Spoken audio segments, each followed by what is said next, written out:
അമൃതയാണ് കൂടുതൽ പരിചയമെങ്കിലും അമൃതയുടെ അനിയത്തി എന്ന ലേബലിലാണ് അഭിരാമി കൂടുതൽ ശ്രദ്ധിക്കപ്പെട്ടത്. ഇടയ്ക്ക് താൻ വലിയ രീതിയിൽ പണമിടപാടുമായി ബന്ധപ്പെട്ട് പറ്റിക്കപ്പെട്ടെന്ന് തുറന്നു പറഞ്ഞുകൊണ്ട് അഭിരാമി രംഗത്ത് വന്നിട്ടുണ്ടായിരുന്നു. ഇതിനു മുൻപ് തന്നെ സ്വന്തം ചേച്ചിക്കു വേണ്ടി ഉറച്ച നിലപാടുകൾ എടുക്കുകയും സ്വന്തം ചേച്ചിക്കു വേണ്ടി എവിടെയും തുറന്ന് സംസാരിക്കുകയും പ്രതികരിക്കുകയും ചെയ്യുന്ന ഒരാളുകൂടിയായിരുന്നു അഭിരാമി സുരേഷ്. എല്ലാ കാര്യങ്ങളിലും തന്റേതായ അഭിപ്രായങ്ങൾ പറയാൻ താരം ശ്രമിക്കാറുണ്ട്.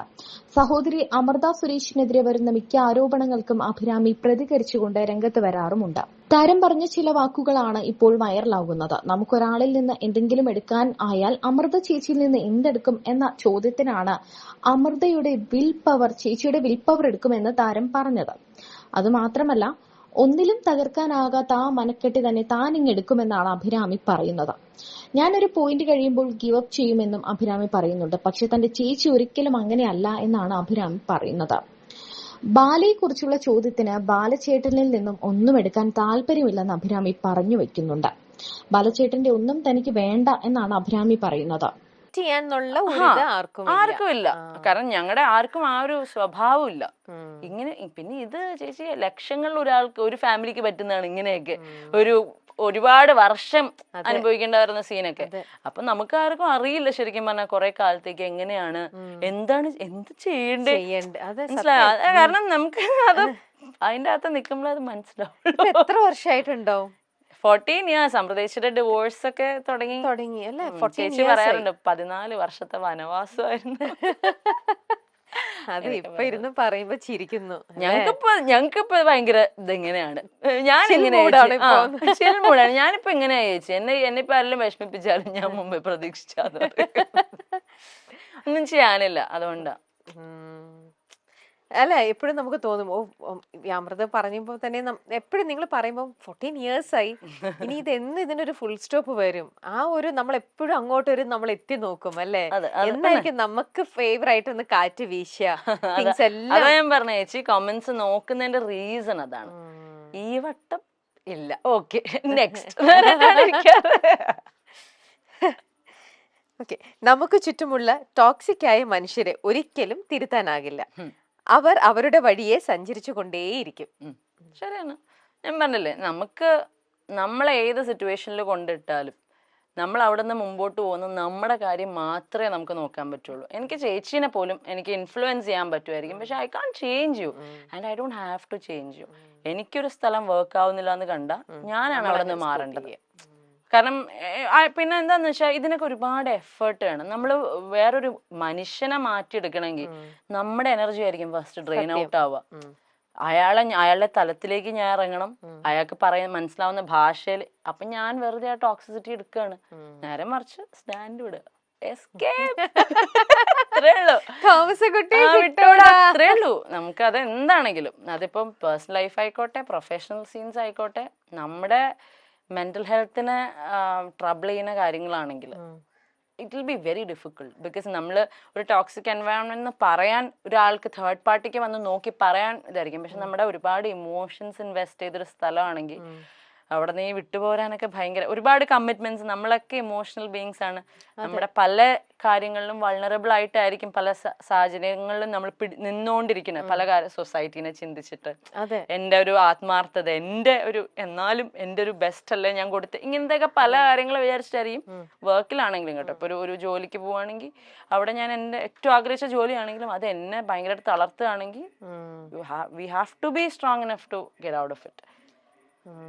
ടോക്സിക് എൻവയോൺമെന്റ് നമുക്കൊന്നും ചെയ്യാൻ പറ്റില്ല, നമുക്ക് അവിടെ നിന്ന് വിടാനേ പറ്റുള്ളൂ. സോഷ്യൽ മീഡിയയെ ബോധിപ്പിച്ച് മാത്രമേ ജീവിക്കാവൂ എന്ന അലിഖിത പോളിസി സമൂഹത്തിൽ നിലനിൽക്കുന്ന പോലെ തോന്നുന്നുണ്ട്.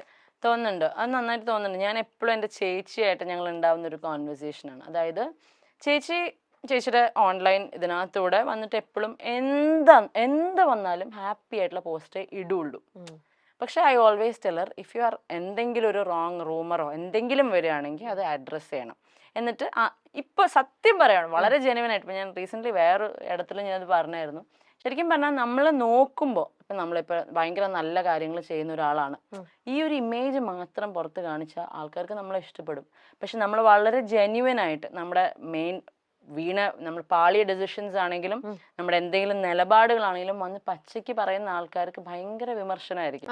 നേരെ മറിച്ച് ഒരു പ്രശ്നം ഉണ്ട്, അതിന്റെ തൊട്ട് പറയാം, നമ്മളൊരു 10-20 വീഡിയോ ചെയ്യാണ് നന്മ കാണിച്ചുകൊണ്ട്, you are sorted, it's A good person, അയ്യോ ഇയാളൊക്കെ ഇങ്ങനെയൊക്കെ ചെയ്യൂ, അയ്യോ പാവം, അങ്ങനെ ചിന്തിക്കുള്ളൂ. അപ്പൊ ശരിക്കും പറഞ്ഞാൽ സോഷ്യൽ മീഡിയനെ ബോധിപ്പിച്ചത് തന്നെയാണ് ഇനിയുള്ള ജനറേഷൻ ഇതിനകത്തേക്ക് ഇറങ്ങുവാണെങ്കിൽ, ഈ ലൈം ലൈറ്റ് അല്ലെങ്കിൽ ഈ ഷോബസിലേക്ക് ഇറങ്ങുവാണെങ്കിൽ ഇനിയുള്ള ജനറേഷൻ എങ്ങനെ സോഷ്യൽ മീഡിയക്ക് കേറ്റർ ചെയ്യാൻ പറ്റുന്ന ഒരു ഇമേജ് ഉണ്ടാക്കിയെടുക്കാൻ പറ്റും, അല്ലെങ്കിൽ പ്രോപ്പർ PR വർക്ക് ഇതെന്താന്ന് പഠിച്ചിട്ട് ഇറങ്ങുക. അല്ലെങ്കിൽ ലൈഫ് ലോങ് നിങ്ങൾ ജെനുവിൻ ആയിട്ട് നിന്നുകൊണ്ട്, പഴയ കാലത്തൊക്കെ നമ്മളെ പഠിപ്പിക്കുന്ന ഒരു കാര്യമാണ് നിങ്ങൾ എന്താണോ അങ്ങനെ നിൽക്കുക. ഇനി അതൊന്നും നടക്കില്ല. ഇത്രയും സോഷ്യൽ മീഡിയ വളർന്നുകൊണ്ടും ഒരു വീട്ടില് 5 വയസ്സുള്ള കുട്ടി തൊട്ട് 55 വയസ്സുള്ള അമ്മയുടെ കയ്യിൽ വരെയും ഫോണുള്ള സമയത്ത് ഇത്രയും ആൾക്കാരെ ഒരേപോലെ അവർക്ക് മനസ്സിലാവുന്ന ഒറ്റ ഭാഷ ഉണ്ടാവുള്ളൂ, നന്മ. ഈ നന്മ മാക്സിമം കാണിച്ചുകൊണ്ട് എത്ര ഉഡായിപ്പാണെങ്കിലും നിങ്ങൾ ആൾക്കാരെ കൺവിൻസ് ചെയ്യാൻ പറ്റും. I have always felt so. So social മീഡിയയിൽ വന്നിട്ട് ജെനുവിനിറ്റിയേക്കാൾ കൂടുതൽ ബിൽഡ് എൻ ഇമേജ്, ഒരു ഫേക്ക് ഫേസ് വേണം അപ്പോ. ആബ്സല്യൂട്ട്ലി. കാരണം ഇപ്പൊ ഞങ്ങളുടെയൊക്കെ കേസിൽ ഇപ്പൊ ഞാനൊക്കെ ഇങ്ങനെ വന്ന് നിന്ന് സംസാരിച്ചിട്ട് എന്ത് മാത്രം ഹേറ്റ് ഉണ്ടായത്. എന്നാൽ ഞാൻ ഈ പറയുന്ന ആരെങ്കിലും ഒരാൾ എന്തെങ്കിലും ചെയ്ത് ഉപദ്രവിച്ചിട്ടുണ്ടോ? I haven't, my sister has not. അപ്പം അതിനകത്തല്ല കാര്യം. നേരെ മറിച്ച് ഞാൻ ഒരുപാട്, ഇപ്പം ഞങ്ങളുടെ പേഴ്സണൽ ലൈഫിലുള്ള കാര്യമല്ല പറയുന്നത്, ഞാൻ ഒരുപാട് പേരെ എനിക്ക് പേഴ്സണൽ ലൈഫിൽ ലോക കള്ളന്മാരായിട്ടുള്ളവരെ അറിയാം. പക്ഷെ അവരൊക്കെ ഭയങ്കര നല്ല ഇമേജ് കൊണ്ടു നടക്കുന്ന ആൾക്കാർ, കള്ളന്മാർ മാത്രമല്ല കള്ളികളും ഒരുപാട് പേരുണ്ട്. പക്ഷെ അവർക്കൊക്കെ മീഡിയയിൽ അവരുടെ പ്രൊഫൈൽ കയറിയ നന്മ മാത്രമേ ഉള്ളൂ. കളിക്കാൻ അറിയാം അവർക്ക്. That thing we have to, ഒന്നല്ലെങ്കിൽ പഠിക്കുക, അല്ലെങ്കിൽ ഇന്ന് മാറിയിക്കുക, അല്ലെങ്കിൽ 3 ഓപ്ഷനേ ഉള്ളൂ. ഒന്നല്ലെങ്കിൽ കള്ളത്തരം കാണിച്ച് നിൽക്കാറിയുക, അല്ലെങ്കിൽ ഒരു പുതിയൊരു പേഴ്സോണ ബിൽഡ് ചെയ്യുക, അല്ലാന്നുണ്ടെങ്കിൽ ഇതൊക്കെ എടുത്തുകൊണ്ട് മുമ്പോട്ട് പോവുക.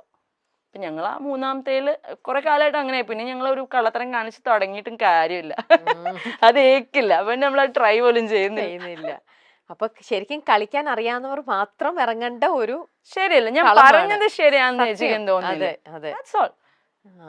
സർവൈവൽ ഓഫ് ദ ഫിറ്റസ്റ്റ് എന്ന് പറയുന്നത് ഇപ്പൊ കലിയുഗം, ഇവിടെ വേറെ ഗെയിംസാ അതിന്റെ ഒപ്പം. ഞാൻ ഒന്നാമതൊരു സോഷ്യൽ മീഡിയ പേഴ്സൺ അല്ല, ഇതൊക്കെ കൂടെ കേൾക്കുമ്പോ നമുക്കൊക്കെ ഒരു രീതിയിലും ഹാൻഡിൽ ചെയ്യാൻ പറ്റാത്ത വേറെ ടൈപ്പ് ഒരു ലോകം തന്നെയാണ് ഇതെന്ന് പറയണത്. ബാപ്രേ. എന്നെങ്കിലും നിങ്ങളെ എല്ലാവർക്കും മനസ്സിലാകും എന്ന വിശ്വാസത്തിൽ മറ്റുള്ളവരെ കുറിച്ച് ചിന്തിക്കാതെ നമുക്ക് മുന്നോട്ട് പോകാം. അങ്ങനെ അതാണ് ഞങ്ങളുടെ ആ ഒരു വേർഡ് ഉണ്ടല്ലോ, ഹോപ്പ്. കാരണം നമ്മുടെ ഉള്ളിൽ എപ്പോഴും പറയും, സത്യം എന്തൊക്കെ വെച്ച് അടച്ചു വെച്ചാലും അത് പുറത്തു വരും. അതുപോലെ ഒരു ഡയമണ്ട് എത്ര അഴുക്കിനടിയിലിട്ടാലും നമ്മൾ തുടച്ചെടുത്ത് കഴിഞ്ഞാൽ it will still Shine.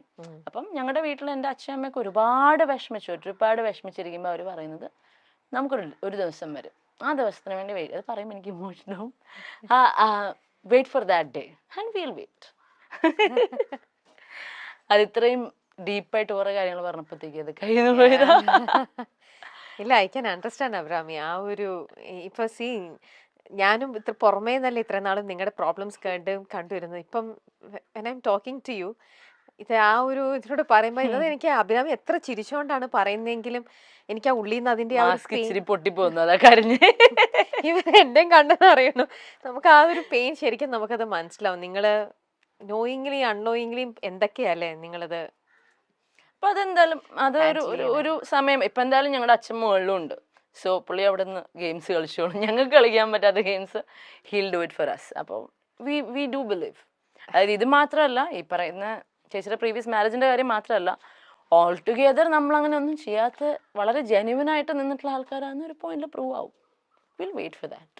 V have to. കാരണം പാപ്പു എന്ന് പറയുന്ന ഒരാളുടെ മുമ്പിൽ ഞങ്ങൾക്ക് അത് കാണിച്ചു കൊടുക്കാനുണ്ട്. പിന്നെ ആ കുഞ്ഞിന്റെ ഒരു പ്രയാസമൊന്നും ദൈവം ഞങ്ങളുടെയൊക്കെ പിന്നെയും പോട്ടെ, കുഴപ്പമില്ല. പക്ഷെ ഈ പറയുന്ന ഒരു എനർജിയൊക്കെ മുകളിലുണ്ടെങ്കിൽ ആ കുഞ്ഞിന്റെ ഒരു സാധനം കാണാതിരിക്കില്ല. അപ്പം that day will come for sure.